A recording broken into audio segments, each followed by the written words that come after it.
Wondering how U.S. diplomats learn languages and what you can steal from their system?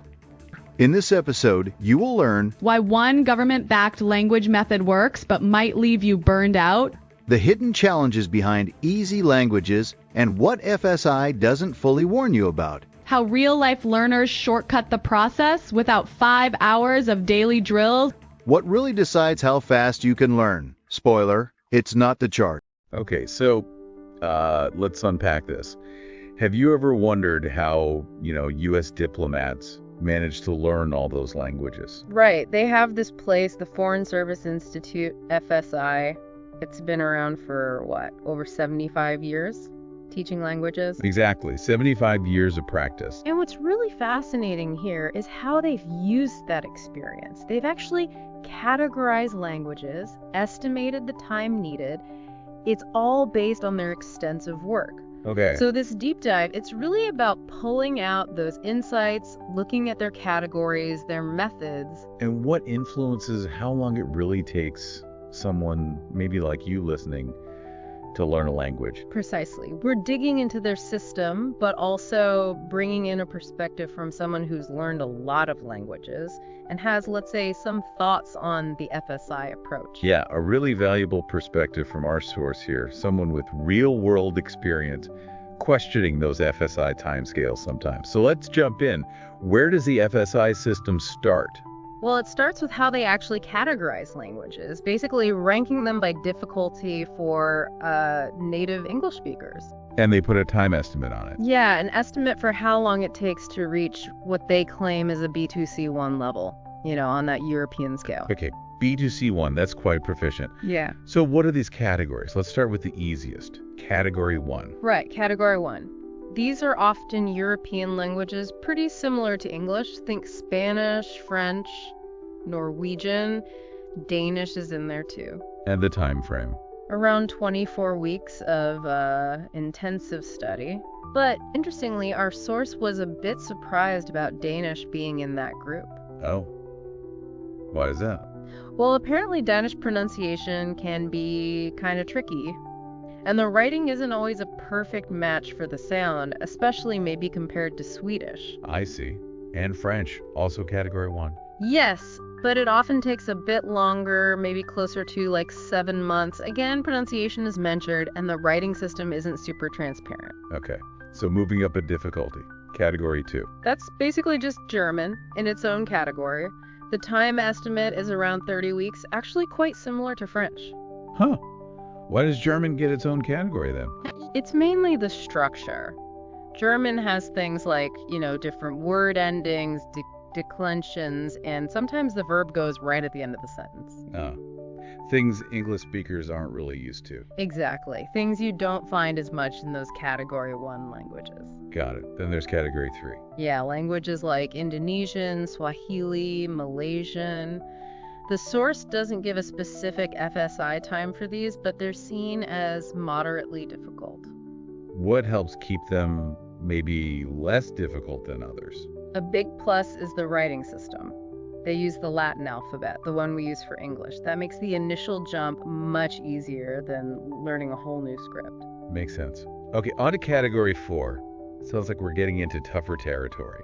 Definitely.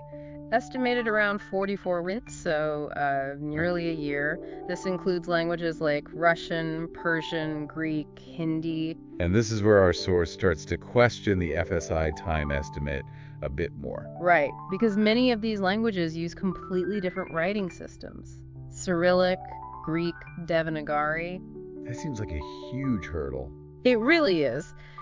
The source argues that just getting comfortable reading and writing a new script takes significant time, maybe more than the FSI timeline fully accounts for. It's not just memorizing symbols, it's processing them automatically. Right, like making your brain see the Russian P shape and think R instantly. Takes practice. Exactly. And the final category, the really challenging ones. Category 5.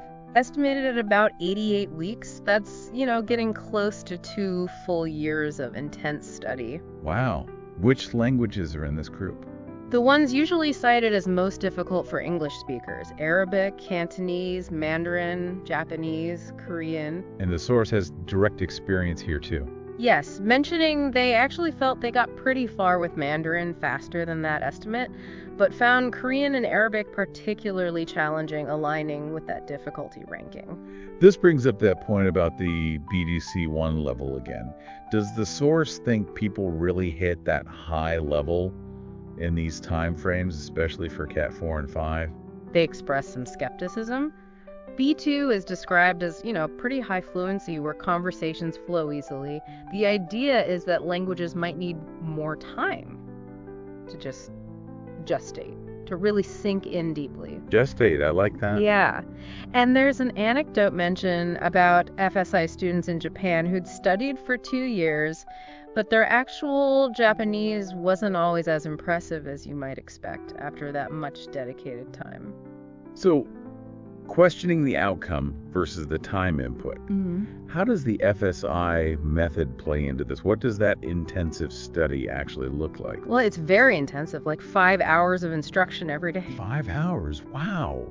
Yeah, and in tiny groups, maybe just 3 students with 1 tutor, which sounds great, but the source found that pace potentially exhausting. I can imagine. 5 hours straight.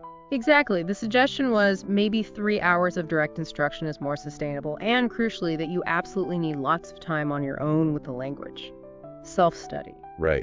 And what are they doing in those 5 hours? Is it all conversation? Apparently, FSI uses drills quite heavily. Language drills. Drills. Okay. Effective, maybe, but they can feel pretty unnatural, right? The source contrasts this with their preferred approach, which is more about engaging with diverse, interesting content. Like movies, podcasts, books. Yeah.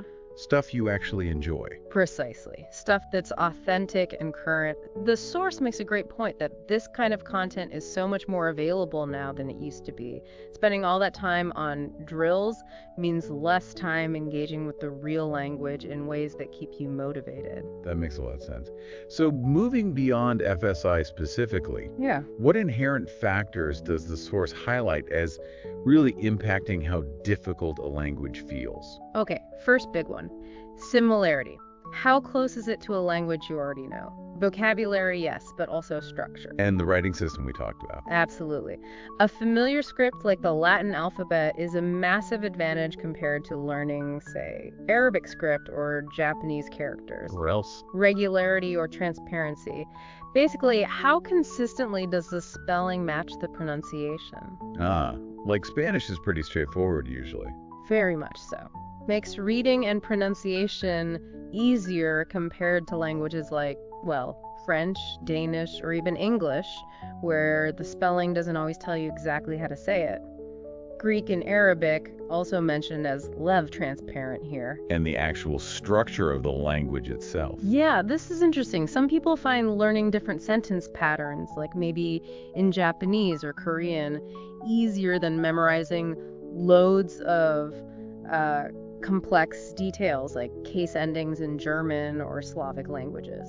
So different brains click with different types of complexity. Sort of, yeah. Personal aptitude plays a role there. Okay, those are language factors. But the source seems to think external factors are just as important, maybe more so. Definitely. Learner motivation is called out as, quote, extremely important. If you really want to learn it, you'll find ways, you'll put in the effort. It genuinely makes the process feel easier. And that connects to finding stuff you like. Exactly. Availability of interesting content is huge. If there are tons of movies, music, books, whatever you're into, in that language, learning becomes much more enjoyable and sustainable. More content for English learners than maybe for, say, learning certain dialects of Arabic, perhaps. That's a fair point. And speaking of dialects, language variation itself can add difficulty. If you're learning Arabic, you might need to switch between modern standard Arabic and a regional dialect, for instance. Right, another layer of complexity. Mm-hmm.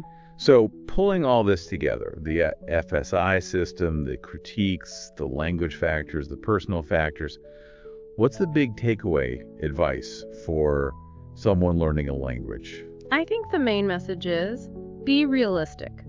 Learning takes time. Don't get discouraged by charts or estimates. Focus on the journey. Yes, and crucially, find ways to enjoy it. If you enjoy the process, enjoy engaging with the language and its culture, how long it takes becomes less important. Because enjoyment keeps you going. Exactly. The goal isn't just hitting some level on a chart by a deadline. It's more about reaching a solid springboard level. A springboard, meaning A point where you feel comfortable enough to continue learning and improving on your own, using the language in real life. Okay, so looking at the FSI's structure and our sources take, it seems clear there are, system factors and language factors that influence things. But also these really significant learner factors: motivation, enjoyment, how you engage with materials, Yeah. and how long you give the language to really settle in. It really makes you wonder, doesn't it? Yeah, maybe the real question isn't just how long it takes according to some estimate, But how you're learning, how you connect with it. and why you're driven to keep going long after any formal course might end. That seems like something really important for you to consider on your own language learning path.